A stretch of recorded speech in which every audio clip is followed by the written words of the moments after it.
Buenas tardes, distinguidas personalidades, señoras e señores. Foime encomendado falarlles a vostedes da vertente xacobea de don Xosé Fernando Filgueira Valverde e vouno facer, tiven pouco tempo desde que se me avisou para preparar a cousa, porque o que hai é moito. O primeiro que vou facer é proclamar que tratarei o tema xacobeo en Filgueira sensu lato. Quere dicir o estreitamente xacobeo, a figura do apóstolo e as súas reverberacións devocionais en Compostela, pero logo toda esa cultura que se deriva dese feito. Filgueira foi un polígrafo, usouse moito nalgún tempo, no tempo do Seminario de Estudos Galegos, esa palabra, esa verba. Foi un polígrafo humanista cunha obra cuantitativamente falando terrible. Vamos, si decimos así a eito, proxección oral, conferencias, congresos, etc., 1000, proxección escrita, outras tantas cousas, son 2000 actuacións, e tamén dunha maneira non estrictamente matemática, senón aproximada, o 10% desa produción poligráfica é xacobea. É verdad que moitas cousas aparecen repetidas, é dicir, foron conferencias, artigos no medio A, no medio B, publicados hoxe, publicados despois con variacións, recopilados, de maneira que aparecen os temas, moitos temas de maneira plural, tratados con variantes. Hai, no devir da nosa cidade deste fenómeno, uns antecedentes parecidos a él que non chegan pola cantidade da produción a él, e eses persoeiros foron Neira de Mosquera, que en 1850 publicou as monografías de Santiago, compilando artigos de xornal, publicados previamente con moita sustancia. Naquel tempo tiñese publicado pouco. Naturalmente, os temas eran máis orixinais. Despois, todos incidimos nos mesmos, engadindo cousiñas, novos achádegos, pero naquel tempo estaba casi virxinal o terreo. E a seguir de Neira de Mosquera, que foi un xornalista ilustre aquí, formado en filosofía, formado en dereito, ven a figura que morre en 1948 de don Celestino Sánchez Rivera, director, tamén xornalista, pero xornalista con fundamento humanístico. El dirixiu o Eco de Santiago e publicou outra obra que se chama Notas Compostelanas. Estes dous persoeiros anteceden a don Xosé Fernando nesa forma de publicar en periódicos. Hemos de decir que non se pode devaluar a publicación de periódicos porque nese tempo, e nos que virán aínda, non había onde publicar. A capacidade de ter vías de publicación era pequena. A xente tamén demandaba máis esas cousas, os propios xornais facían números monográficos, entón pedían colaboracións, de maneira que ten o mesmo valor que se fora unha das publicacións científicas requintadas. E así como hai estes dous antecesores, hai dous coetáneos de Filgueira que tamén traballaron moito no xacobeo. Por orden de antigüedade, o primeiro é Xesús Carro García, que este era monográfico, porque traballou fundamentalmente no xacobeo, cunha extensión en algunhas cousas referentes a Galicia, e unha obra que son varios libros, perto de 300 artigos dispersos, e non tivo a sorte de facerse unha compilación, que se ten que facer, porque realmente o que hai é moi valioso. E agora a xente xa non atopa esas cousas, porque moitas das fontes de publicación eran revistas ou periódicos e cousas difíciles de atopar. Ás veces, incluso de América, utilizamos as revistas publicadas na emigración. De maneira que compilar todo eso é importante. Eu teño eso preparado. E despois está Fermín Bouza Brei, que ten a volta de 50 artigos de carácter xacobeo. Bouza era un home moi ben formado, trataba ben a numismática, a epigrafía, de todo, facía ben realmente. E eu mesmo fixen unha edición nun tomo, cando era comisario xacobeo de Galicia no ano 93, ano santo, e nun volumen fixen a reedición dos deses dispersos de Bouza, cousa obvia, porque se facilita o acceso ás persoas interesadas, hai moitas cousas que valen moito a pena, e, ademais, fixen unha bibliografía completa de Bouza, que vai como un apéndice deste libro, que me dou bastante traballo, por certo. Bueno, para o futuro, eu propio, hei dicir que teño, non sei se 400 artigos dispersos tamén, publicados xa en diversos medios, e que xa merecen ser, teñen sustancia, non é fácil falar do propio, pero teñen sustancia como para metelos nos tomos. E isto, dito, hei de engadir na parte inicial que don Xosé Fernando era, ademais, un home moi traballador e moi ordeado e cuidadoso do seu, de maneira que ele anotaba absolutamente todo o que facía, hasta as notiñas máis pequenas, unha intervención pechando a inauguración dunha exposición nun sitio que o invitaban a algo, eso todo anotaba. E se podía, publicábaos tamén como notas. De maneira que está todo moi ben organizado. A bibliografía anual podese ver na revista do Museo de Pontevedra, concretamente nas memorias anuais, onde sempre hai un capítulo que é a actividade do director. Entón, por anos, ven todo. Hai outras bibliografías del coa bibliografía máis ou menos actualizada segundo ano, pero el vai facendo e engadendo todo. É algo que envidio cordialmente, porque moitas veces un non ten ese tino e esquécese despois das cousas, de maneira que moi ben feito. E agora vamos á sustancia. O primeiro lote de cousas a falar son os libros. Os libros.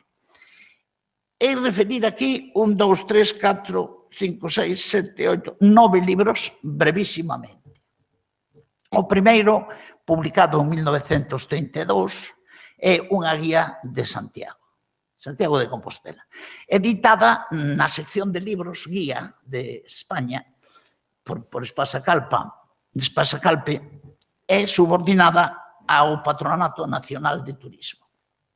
A tal guía, con pastas de cartoné, é un texto excelente da cidade, unhas 100 páxinas, ilustrado con un plano a cores vistoso e cheo de información do monumental, e logo despois 16 fotografías en sepia, a páxina inteira, cos monumentos principais que son a catedral e a súa periferia.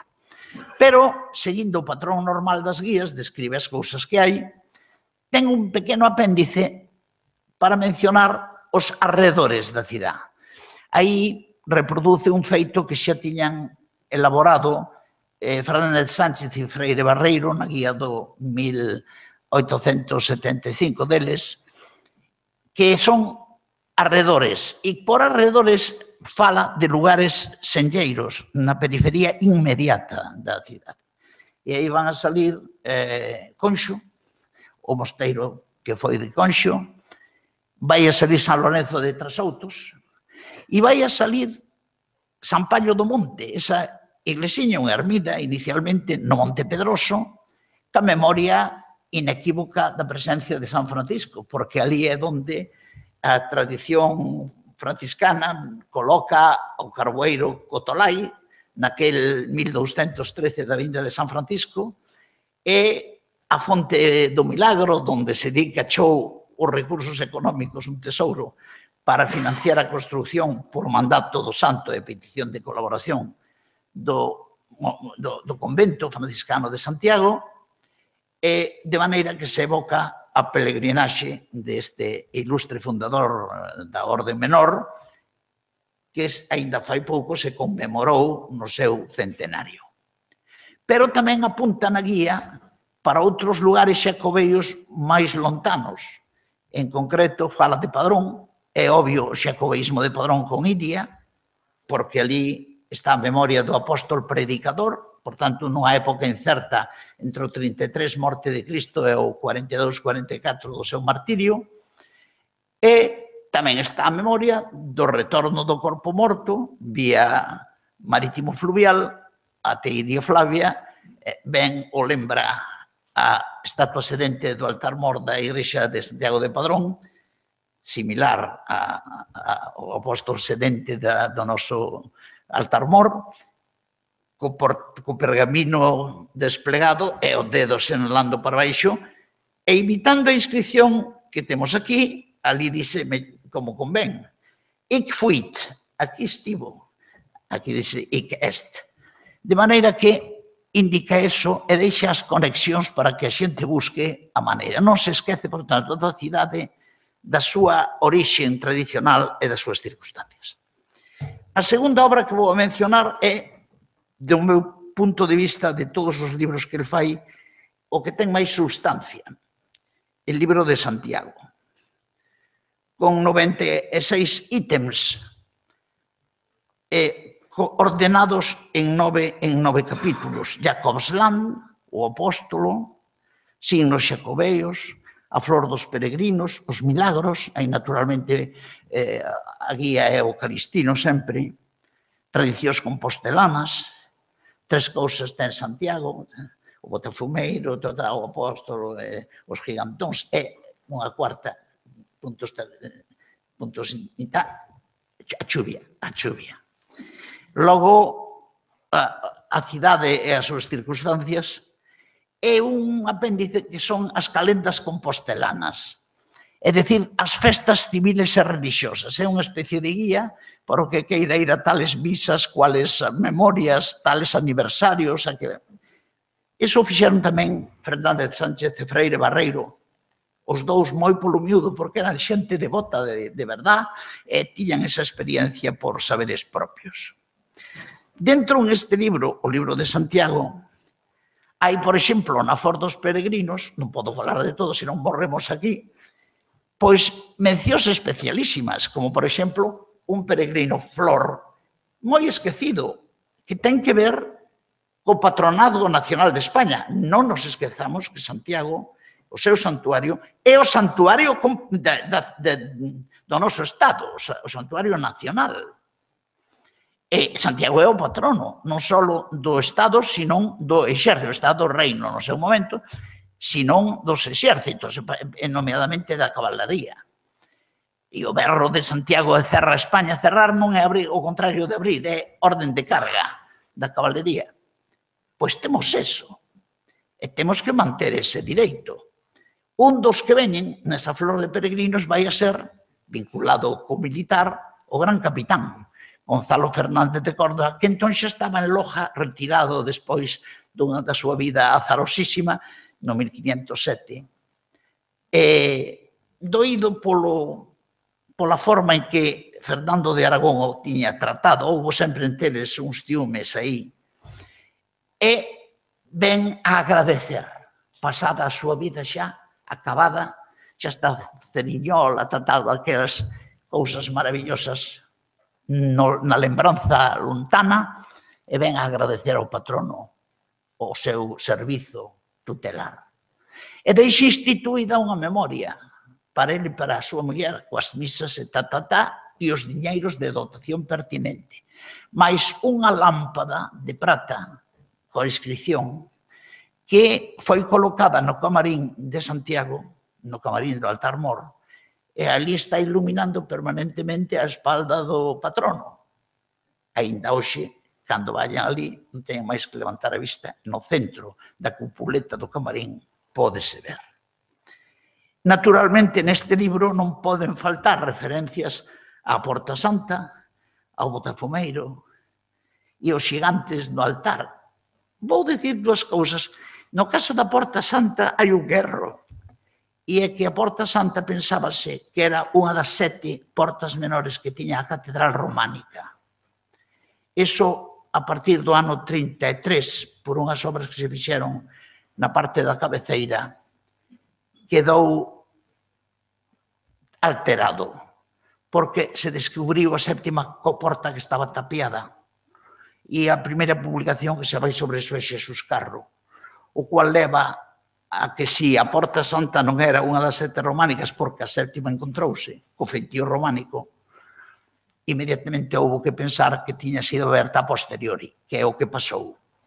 E pasou probablemente no 1521 porque Roma non había portas santas. Roma ábrea unha propia no ano santo 1499. É cando se inaugura. Entón Santiago imita Roma e abre unha porta santa propia. Porque non existían.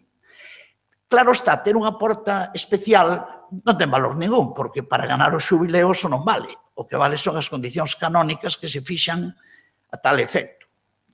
Sin embargo, ten o papel dun rito de tránsito.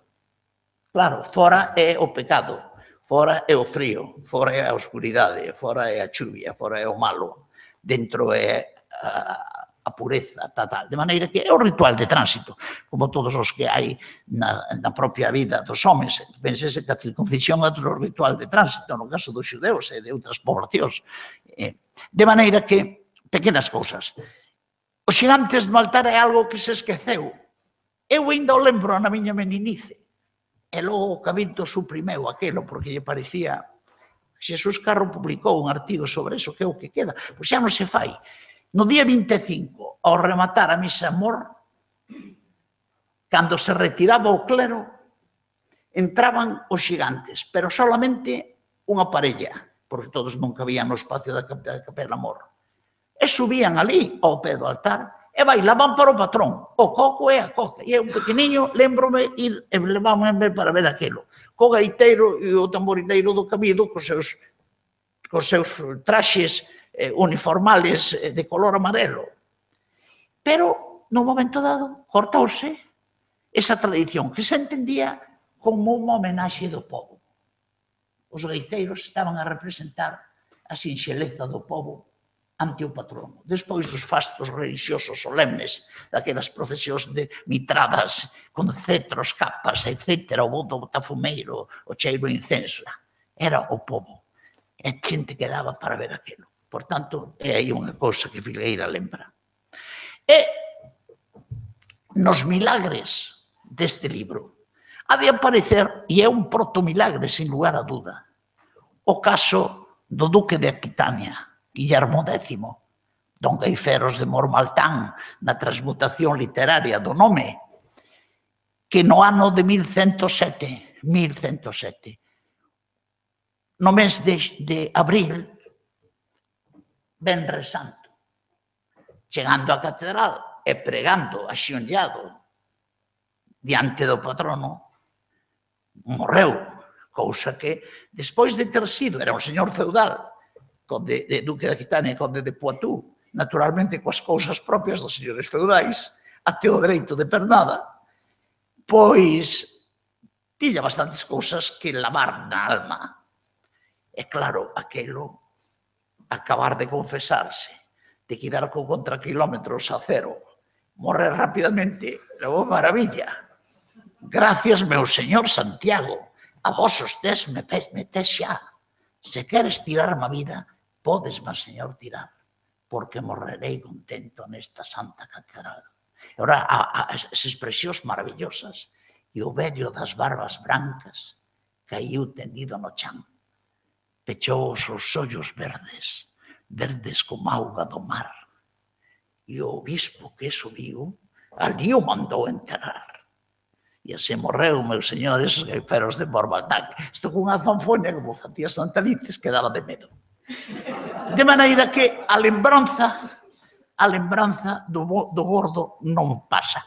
E nos 60 publica Filgueira outro libriño editado por Bibliófilos. El ten 4 libros publicados por Bibliófilos, que é unha editorial que tuvo a súa zona, moi ligada a Filgueira, moi ligada a Sánchez Cantón, a Pilar Sánchez Cantón, etc. E vai a ser o tesouro da Catedral de Santiago. Naturalmente, vense, lendo o libro, as fontes que el manexa, é inevitable. E ali van a salir as mellores cousas. Primeiro, fai unha historia da propia evolución do tesouro. E hei dicir que agora, cando vamos ali e ollamos para o que se conserva, eso penso que non é ni a 50ª parte do que debía haber. Penso que me quedo corto. É que desapareceu por cuestións múltiples. O propio Cabido, que moitas pezas as desfacía para fundilas e facer outras cousas que lles conviñan máis. Regalos que saían do tesouro a partir de pezas que habían sido recibidas. Un deles, saben cal vai a ser? O báculo da Raíña Santa Isabel de Portugal. Porque o báculo da Raíña Santa Isabel, que lle foi ofrecido polo entón arcebispo de Santiago, que era Fray Berenguer de Landoal, foi un regalo improvisado, porque claro, a raíña aparecía aquí, ainda que chegara un heraldo 5 días antes a avisar, non tiñan tempo. Entón, botaban mando que había. É un báculo episcopal do tesouro, máis antigo, románico gótico, foi dado, porque era un báculo dun prelado dos mortos.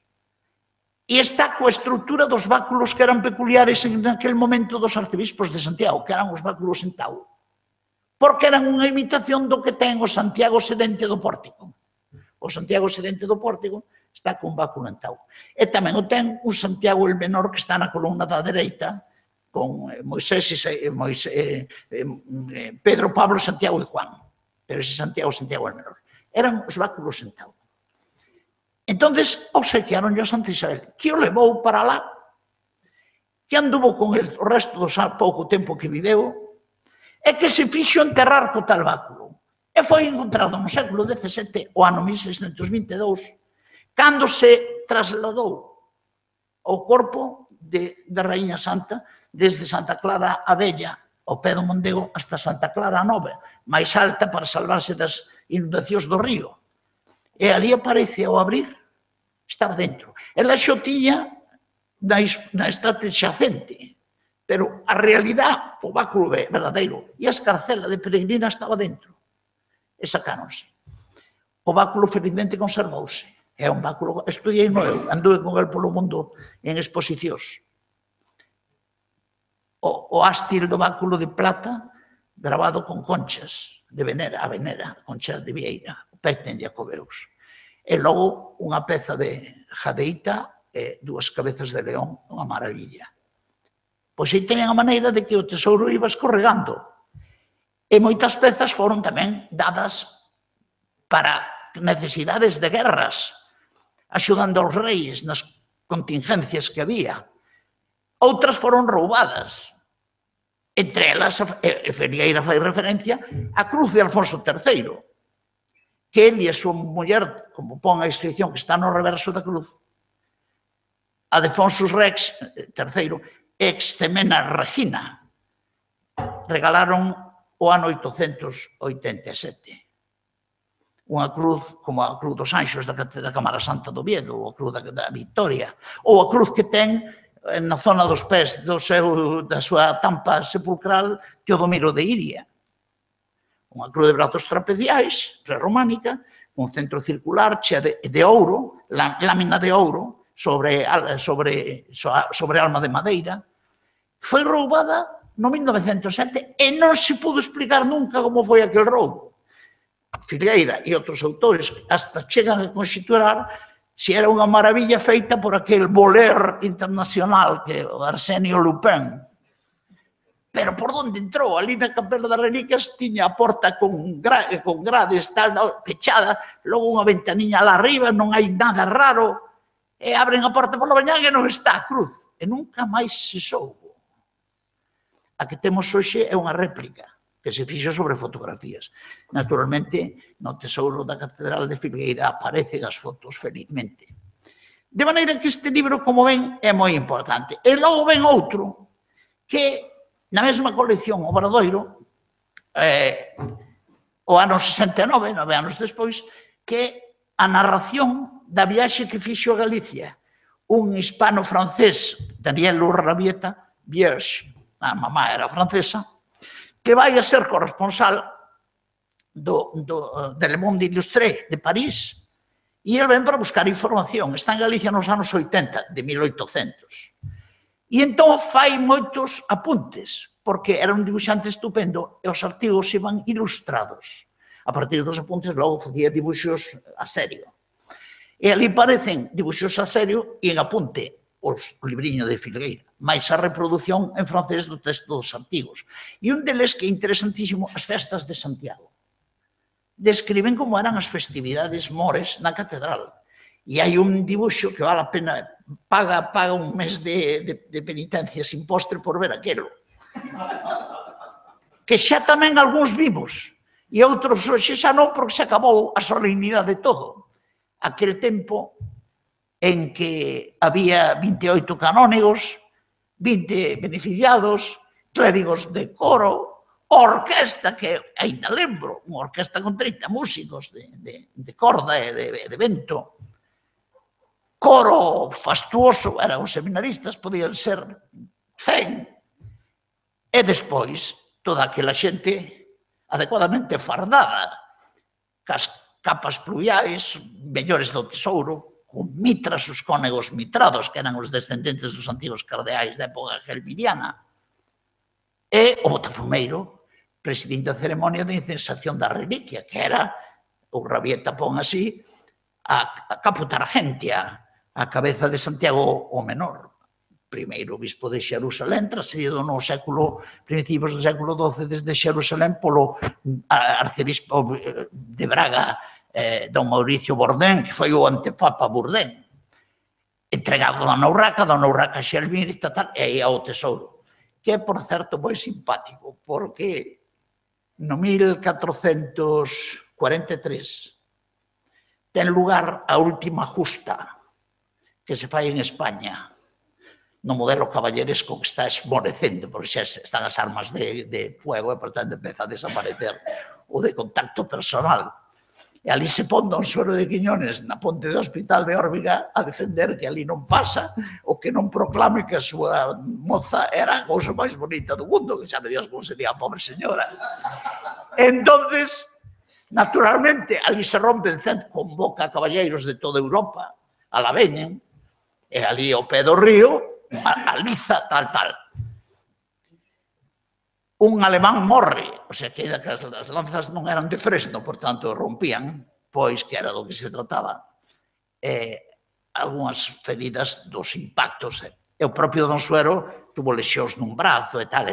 Bueno, acabada a cousa, ven a dar gracias a Santiago, como caballeiro agradecido ao patrono de todos os caballeiros. E obsequia na catedral o que era seu brazalete de prisión de amor da dama. E o cabido non tuvo mellor idea que la cousa tan bonita de plata dourada, con unhas letras en baixo releve esmaltadas en preto, e coloca unha presea no centro con perlas e tal igual, colocarlo a Santiago Mor, no relicario que lle fixo don Berenguel, colocarlo no pescozo. E alá vai o santo con aquelo, que era o brazalete de don Suero. O problema é o que pon. Ai, señora, que será de mí si non moderáis vuestro rigor? Vai proclamando que está enamorado. Entón, je vous ne plaît d'avoir, monsieur, certes y suis, je ne peux mentir. El francés era la lengua caballeresca y de corte, como saben. De manera que todo esto sale. Y viene ahora otro libro con 17 artículos, también titulado Libro Historia de Compostela, también de mucha sustancia. Y ahí, entre otras cosas, hay algo que quiero destacar, porque no puedo hablar, el libro tiene 17 artículos, por tanto 17 ítems.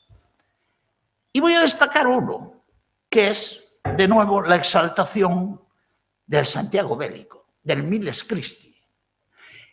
Y claro, para eso tenemos una referencia estupenda en la historia, en el Cronicón Silense, que es de principios del 12. Y otra un poco más tardía, porque el Calistino es compilado en la segunda mitad del 12, hacia 1160 probablemente, pero recoge la misma información y la recoge en el libro segundo, que es el libro de los milagros. Y entonces, en el libro de los milagros del Calistino, uno de ellos, debía apuntar por aquí seguramente cuál era, pero si no lo encuentro, pues no pasa nada, pues el caso del obispo Estéfanos, que ha venido de Grecia e ha pedido que le dejara un curronchiño na catedral ali para facer unha caseta e estar en oración perpetua ali. E ali estaba. E nun dos días, escoita como xente rural da veciñanza, galegos, están ali pregándolle a Santiago e invocando a berros ali, Santiago, bon caballeiro, axú, tal, non sei que. Sale ali, e, pero que decides, xente ignorante? Puxos a parir. Santiago non era un caballeiro, Santiago era un apóstol, Santiago era un evangelizador, era un pescador, era un peixeiro, tal. Te explicoulles o que era a historia, Sagradas Escrituras.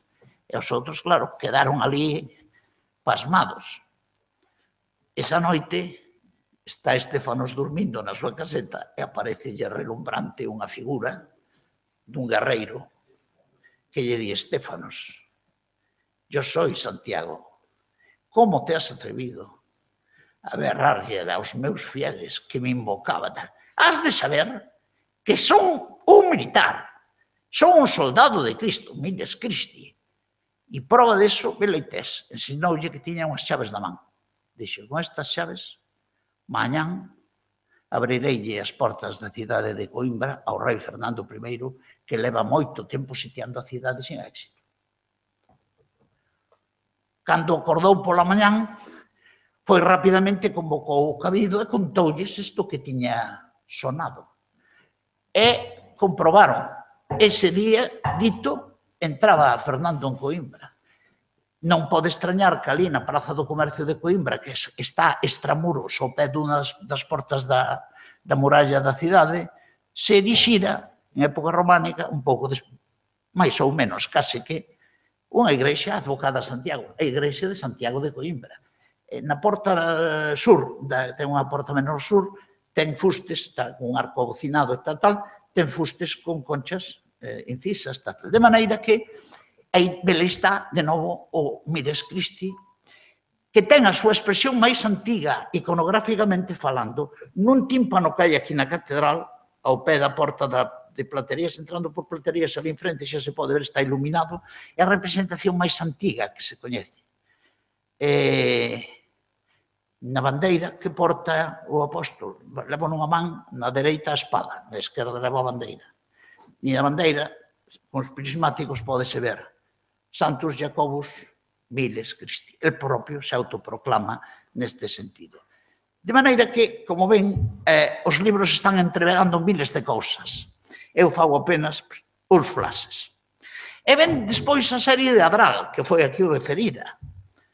Salen 8 tomos de Adral, que el chama libros de varia lectura, porque efectivamente son unha miscelánea de dispersos del, editados por Edicións do Castro, Sada, é unha idea moi boa porque compila o moito feito e facilita a súa consulta, que senón a ver quen é o que encontra un periódico publicado non sei que ano tal. Tiradas pequenas, ás veces hemerotecas incompletas, complicado. No primeiro tomo de Adral, a parte do preámbulo e a xustificación do que ha de seguir, que vai a ser unha serie que se publica en 9 anos. Pois hai 100 artigos metidos. E nosotros tratamos un número variable. Eu fixen unha media, sumeinos así daquela maneira para non andar con moito tal, e salíronme perto de 600 artigos no Adral, que iban salindo un ritmo de cada 2 anos e 3 meses matemático. O sea que en 9 anos, non, máis, algo máis. Salen 2 anos e medio. Por tanto, comenzan o primeiro, teño aquí apuntado, do 79 ao 94. 80, máis anos. Son 15 anos. Cada 2 anos e medio van salindo. Entonces, o Adral ten millones de cousas, porque hai ese 10% de xacobeísmo, aproximadamente. Por exemplo, ali aparece un artigo Epifanía no xacobeísmo. Aparece o Argadillo, aparece Cosme III de Médicis, así. Inmensas cousas. Que, repito, el ás veces tamén as publicaba noutras partes. Hai moitas publicacións duplicadas, pero non idénticas, non é o mesmo exactamente, é o mesmo tema, tal vez con engadidos, que eso podémoslo todos. No caso, por exemplo, que mencionei aquí, a epifanía no xacobeísmo, é a gran frecuencia que existe en Santiago e en Galicia de tímpanos co tema iconográfico da epifanía, é dicir, a adoración dos reis. Porque se entende que os reis de magos que veñen de Oriente son os primeiros peregrinos, porque son os primeiros que van a venerar o que dá nacemento, co seu nacemento, a nova religión. Logo, nunha cidade de peregrinaxe, pois ten cabida esa iconografía. E esa gran frecuencia, por tanto, é explicada así. O argadillo eran unhas ceremonias que se facían o Día de Reyes na Catedral de Santiago, uns cánticos que tiñan unha letra propia, e que se lle daba aos rapaces de coro da catedral un protagonismo, vestíanse como coengos, e facíanlle unha serie de mimos, era, digamos, unha festa para os nenos, no propio ceremonial pontifical da catedral. E hasta se facían tramollas que algún deles, vestido de anxo, baixaba, aproveitando as poleas do botafumeiro, baixaban viño do ceo, coa estrela e tal, unha cousa interesantísima. E unha chea de persoeiros, entre eles algún médico do século XVIII, é o caso do doctor Gómez de Bedolla e Paredes, o primeiro catedrático de Anatomía e Cirurxía da Universidade de Santiago, da Facultade de Medicina, que estrena a cátedra no 1755, foi un persoeiro interesantísimo, porque ten unha proxección cultural na cidade, entre outras cousas como autor de letras de argadillos. Bueno, e Compostela, Camino e Estrela, arredor do libro, artículos de bibliofilia, faríame falta moito máis tempo e teño que cortar.